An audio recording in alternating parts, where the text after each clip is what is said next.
Hi, I'm from the Customer Success Engineering team.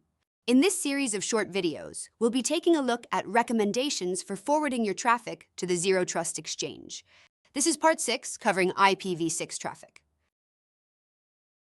As IPv6 gradually replaces IPv4, enterprises and service providers are migrating their internal networks to IPv6 to overcome IPv4 exhaustion and other shortcomings of the protocol.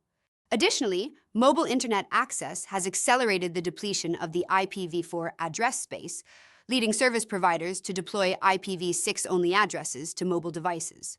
Although Zscaler's cloud infrastructure can handle IPv6 traffic, the majority of Zscaler's public service edges today do not support IPv6.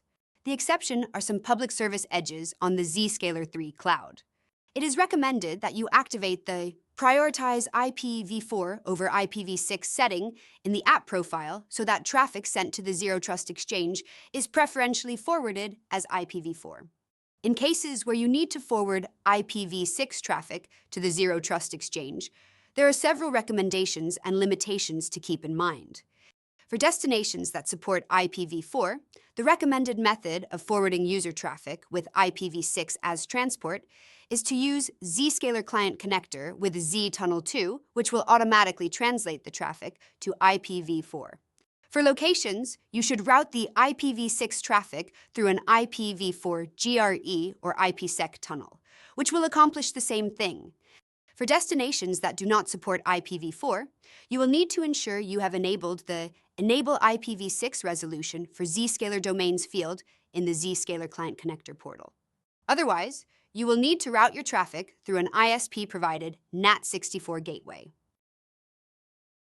For ZPA, app connectors and ZPA private service edges are dual stack aware, meaning IPv4 and IPv6 run simultaneously alongside each other. An IPv4 endpoint through Zscaler Client Connector to access an IPv4 application on a server is supported for TCP, UDP, and ICMP-based connections. The same is true for an IPv6 endpoint through ZCC to access an IPv4 application on a server. However, an IPv4 or IPv6 endpoint through Zscaler Client Connector to access an IPv6-only application on a server is only partially supported, and only TCP-based connections are supported for direct IPv6 communications from an app connector to a server. That's it for this video. Thanks for watching.